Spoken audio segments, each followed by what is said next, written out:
सभी आप पत्रकार बंधुओं का स्वागत। जहाँ तक कांग्रेस के 1 साल के जश्न की बात है और जहाँ तक बीजेपी की बात है, विरोध की बात है, तो विपक्षी पार्टियों का काम ही होता है कि वो विरोध करें। लेकिन जहाँ तक कांग्रेस की 1 साल की बात है, मैं समझता हूँ कि जो इन्होंने 10 गारंटियाँ दी है उसमें से इन्होंने अब पूरी करने की शुरुआत कर दी है। ओपीएस की बहाली कर दी है और दूसरे जो इनकी दूसरी गारंटियां है उस पर ये अभी काम कर रहे हैं। मैं समझता हूँ, जहाँ तक मेरा समझना है, कि समय देना बहुत ज़रूरी है, क्योंकि जैसे ही सरकार बनी उसके 4-5 महीने के बाद 6-7 महीने के बाद हिमाचल प्रदेश में एक आपदा आई, जिसमें पूरा प्रशासन, पूरा हिमाचल सरकार उस कार्य को डैमेज कंट्रोल में लग गई। तो इसलिए काम करने का समय थोड़ा कम मिला और मैं समझता हूँ कि अभी तक की जो सरकार की कार्य प्रणाली है वो ठीक है।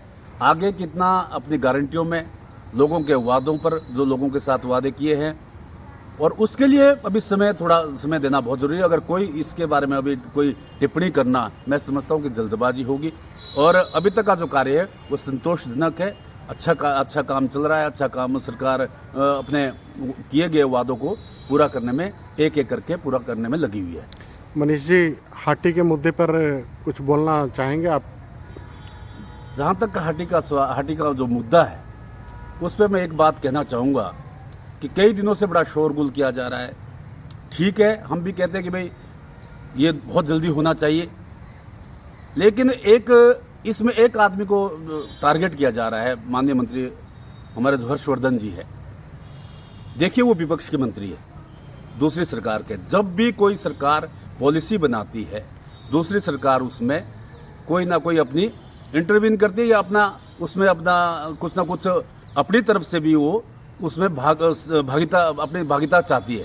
देखिए, जब जीएसटी लागू किया मनमोहन सिंह सरकार के टाइम में, सबसे ज़्यादा विरोध मोदी जी ने किया था, लेकिन आज उसी को ही मोदी ने जीएसटी को लागू कर दिया है और पूरे देश में लागू है।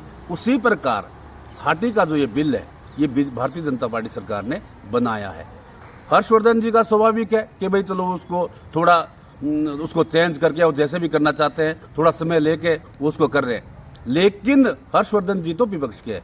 मैं कहना चाहता हूं कि जो भारतीय जनता पार्टी, जिस पार्टी ने ये बिल बनाया है, उस पार्टी के लोग मात्र सिवाय एक बलदेव तोमर जी को छोड़ के, जिन्होंने अपना कैरियर दांव पर लगा दिया है, अपना सब कुछ गंवा दिया इस बिल के पीछे, उसके सिवाय जो सिरमौर के बड़े नेता है, चाहे माननीय सुखराम जी है, रीना कश्यप जी है, सांसद सुरेश कश्यप जी है, एक शब्द भी इनके मुंह से नहीं निकला अभी तक। इनके मुंह में, मैं ऐसा लगता है जैसे इनके मुंह में दही जम गई हो। आपको क्या लगता है कि जो लोकसभा के चुनाव है उनको लेके बीजेपी इस बिल पे राजनीति करने पे उतारू है? देखिए, स्वाभाविक है, भारतीय जनता पार्टी तो राजनीति करेगी ही, लेकिन मेरा सिर्फ एक सीधा सवाल इन लोगों से है, भारतीय जनता पार्टी के जो बड़े नेता है, मेरा इनसे भी सवाल है कि क्या आप लोग इसमें अभी जो बरसात के मौसम में एक जो सत्र हुआ था, सेशन हुआ था, क्या सुखराम जी का वहाँ फर्ज नहीं था कि वो इस मुद्दे को उठाते? इस मुद्दे को उसके लिए बहस के लिए उसको मुद्दे को सदन में लाते, लेकिन उन्होंने इस मुद्दे को नहीं उठाया। क्या उनकी मजबूरी है?